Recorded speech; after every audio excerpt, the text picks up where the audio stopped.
Salam, hər vaxtınız xeyirli olsun. Dəyərli müqbel sertifikasiya imtahanına hazırlaşan müəllimlər, mən Sərvinaz Vəlizadə.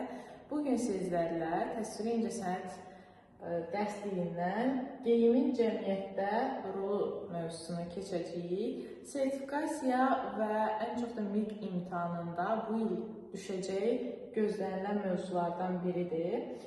Mövzumuzda bizə ən lazım olan məqam, burada təbii ki, moda dəb sözüdür. Moda sözü ölçü, obraz, üsul, qayda, göstəriş deməkdir. Həyat və mədəniyyətin hər hansı bir sahəsində müəyyən üslubun müvəqqəti hökmranlığıdır. Belə yox, sizi necə sala bilərlər testə? Sala bilərlər ki, ölçü, obraz, üsul, qayda, göstəriş ümumilikdə nə deməkdir? Biz orada təbii ki, modanı seçirik. Və bizə bu dərsdə ən lazımlı məqamlardan biri bu hissədir. Təbii ki, biz bilirik ki, kitabda verilmiş illüstrasiyaları göz yaddaşımızla yadımızda saxlamalıyıq. Qədim Mesopotamiya geyimləri, qədim Misir geyimləri və qədim Yunanistan geyimləri. Daha sonra burada hər bir geyim üslubu haqqında, orta əsr geyimləri, tarixi üslublar haqqında qısa məlumatlar verir bizə. Burada bizə nələr lazım olacaq? Bu antik mədəniyyətin geyimidir, antik üslubun geyimidir. Gəlin baxaq görək, bizə burada nə deyirlər. Antik üslubda olan geyim şaguli qırçınlardan, ayaqqabı isə yalnız altlıq və qaytanlardan ibarətdir. Ən önəmli məqam nədir? Şaguli qırçınlar, geyimlərə baxırıq, qırçın hissələrinə baxırıq. Şaguli qırçınlardan, ayaqqabı hissələrinə diqqətlə baxdıqda biz orada görürük ki, ayaqqabı yalnız altlıq və qaytanlardan ibarətdir. Çünki niyə? Yəni məntiqlə düşünəndə antik dövr çox qədim bir zamanlar olduğuna görə ayaqqabı mövcud deyildi, ancaq altlıqlar olurdu. Ayaqqabıya da nəzər yetirək. Bizim yayda geyindiyimiz ayaqqabı. Nəysə, oralar toxunuruq. Bizans geyimləri isə şərqə xas olan dəbdəbəli və çox bahalı materiallardan istifadə olunması ilə diqqəti cəlb edir. Çox bahalı materiallar. Burada bunun altını qırmızı ilə çizirik. Bahalı materiallar. Burada daşqaşlarla bəzədilmiş qiymətli parçalardan istifadə olunurdu. Belə parçalar həndəsi motivli dairə, kvadrat, ulduz və xəçvari naxışlarla bəzədilərdi. Məsələn, sizdən soruşa bilər ki, hansı geyim üslubunda parçalar həndəsi motivlərdən, nə bilim, kvadrat, ulduz, xəçvari naxışlarla bəzədilirdi? Hansı geyim üslubu olacaq? Bizans geyim üslubu olacaq. Ümumiyyətlə, biz Bizans geyiminə baxdıqda, Bizans geyimini zaten baxan kimi bilinirdi. Yəni, qiymətli daşqaşlardan Bizanslılar ola hürrəmə falan yanınıza salın. Necə giyinirdilər? Daşqaşlı, çox daşqaşlardan istifadə edirdilər. Qiymətli materiallardan, parçalardan istifadə edirdilər. Nəyə görə? Çünki bunlar həmin dövrdə yaşamış insanların cəmiyyətdəki rolunu müəyyənləşdirir. Yəni, buna baxanda bilirdim ki, bu kimdir? Məncə, izahımdan sonra daha yaxşı yadda qalacaq. Keçirik digər geyim üslubuna. Bizi burada qarşılayır roman üslubu. Roman geyimi antik irsin daşıyıcısı olsa da, bunun altına xətt çəkirik. Antik irsin daşıyıcısı olsa da onun çoxlu əlavə edilmişdir. Sadə və geniş paltarlar, enli xətlər, naxışlı haşiyələr vasitəsilə bəzədilmişdir. Enli xətlər və naxışlı haşiyələr. Elə bu naxışlı haşiyəni yadda saxladıq. Geyimimizə gəlirik, baxırıq roman üslubunda bizi nələr qarşılayır. Baxın geyimlərə. Naxışlı haşiyələr də burada varmı? Bu, qadın geyimində də var, kişi geyimində də var. Naxışlı hadisi nə idi? Haşiyələri yadda saxladıq və bir də antik irsin daşıyıcısını bizdən soruşsalar ki, antik irsin daşıyıcısı hansı geyim olmuşdur? Roman üslubu olmuşdur.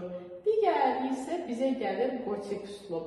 Bu aralar dəbə düşmüş gotik üslublar bilirsiniz.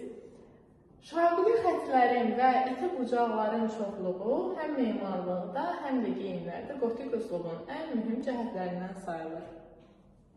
Şaquli xətlər və iti bucaqlar, ümumiyyətlə gotik memarlığına da baxdıqda, memarlıqda daha çox görürsünüz belə iti xətlərdən istifadə edirdilər də. Bu xanımın burada baş geyimi var, bu hissə. Memarlıqda da tam olaraq nəzər yetirsəz, 7-ci sinifin əvvəlində memarlıq mövzularıdır. Orada da bütün memarlıqda biz iti bucaqların çoxluğunu görürük. İti bucaqları da gördüksə, yadımızda saxlayırıq ki, bu nədir? Bu gotik üslubdur.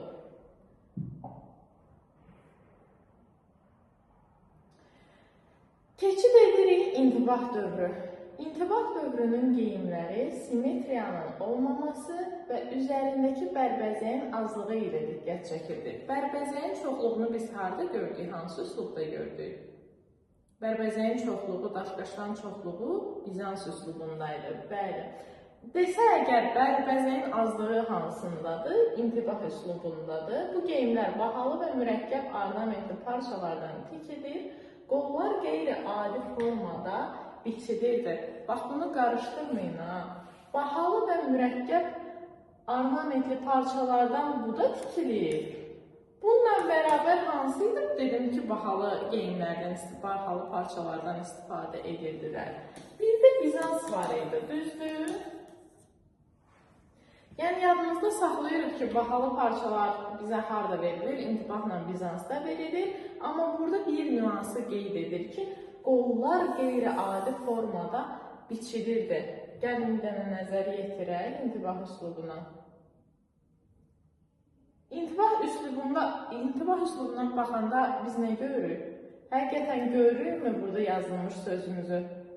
Nə verilmişdi bizdə? Simmetriyanın olması, üzərindəki bərbəzəyin azlığı. Bir dənə diqqətlə parçaların tikilişinə baxın. Parçaların tikilişinə baxanda və yaddaşımıza salanda biz biləcəyik ki, bu nədir? İntibah dövrünə aiddir. Deməli, müəllimlər bir dənə də ümumiləşdirilmiş suallar verim sizə. Bərbəzəyin daşqaşların çoxluğu harada oldu? Bizans üslubunda oldu. Bəli. Bəs bərbəzəyin az olması intibahda oldu. İti bucaqlar harada oldu? Biz iti bucaqları harada gördük? Blogerlərdən yadda saxlaya bilərsiniz bu aralar. Bir ara məşhur qalmaqallı söhbətlər gotik üslubunda düşmüşdü. Nəysə, oralara toxunmuruq. Bəli, gotik üslubu. Haşiyələri harada gördük biz? Haşiyələri harada gördük? Roman üslubunda gördük. İndi isə keçid edirik barokko geyimlərinə.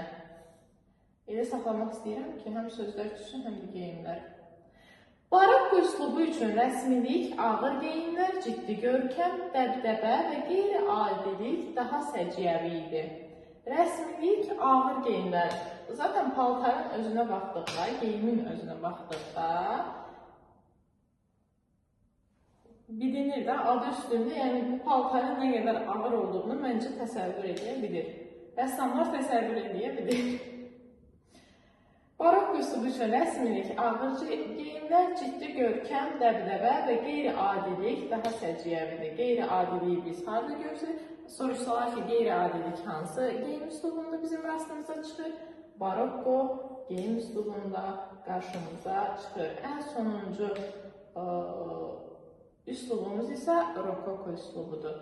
Rokoko dövründə çox saylı qırçın və atlasdan. Mən burada qeyd etdikcə siz də özünüzdə PDF-də və yaxud da kitabda qeyd edə bilərsiniz. Çünki mən qeyd edərək yadda saxlayıram. Çox saylı qırçın və atlasdan müxtəlif aksesuarlardan istifadəyə üstünlük verilməsi bu dövrün geyimlərini daha təmtəraqlı edir. Baxırıq rokoko üslubuna. Nə dedi bizə? Çox saylı qırçınlar dedi. Bir dənə baxırıq qırçınların sayına. Yadımızda saxlayırıq, gözümüzün önünə gətiririk. Çoxsaylı qırçın bizə deyən kimi hansı üslub olur? Rokoko üslubu olur, bəli. Və müxtəlif aksesuarlarda, burada tam dəqiq bilmirəm necə görsənir, amma məsələn, müxtəlif aksesuarlardan burada baş geyimləri çox, yəni, necə deyim, fərqlidir. Baş geyimləri rokoko üslubunda çox fərqlidir. Və müxtəlif aksesuarların da çoxluğunu zaten baxanda bilinir istifadə etdikləri.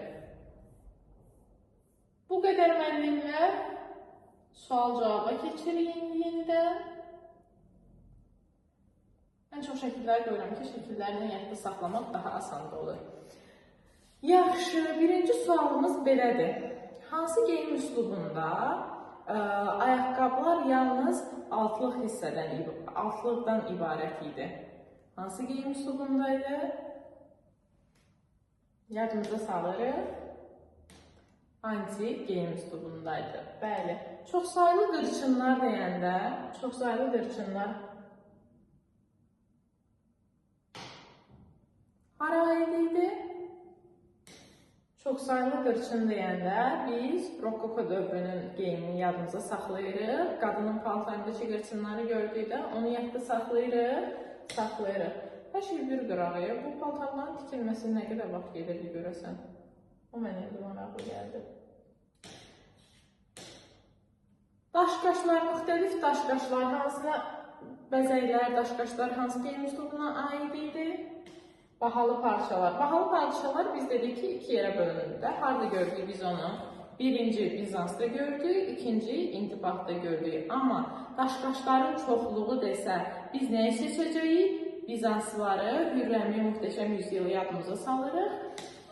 Amma bizə bərbəzəyin azlığı deyilsə, İntibah dövründə, simmetriyada deyilsə, İntibah dövrü simmetriyalarını gördükdə paltarlar necə elə bil ki, əyninə cuk deyə oturmuşdur. Onu elə yadda saxlayırıq. İti bucaqları harada gördük? Biz gotikdə gördük. Haşiyələri harada gördük? Biz paltarda olan çoxlu haşiyələr Roman üslubunda idi. Barokkonu da elə yadınızda saxlayırsınız ki, ağır geyimlər, ciddi görkəm, pek ciddi olmasa da, ciddi görkəm barokko üslubuna aiddir. Bugünkü izahımız bu qədər. Mən dinlədiyinizə görə təşəkkür edirəm. Hər birinizə imtahanda uğurlar arzu edirəm.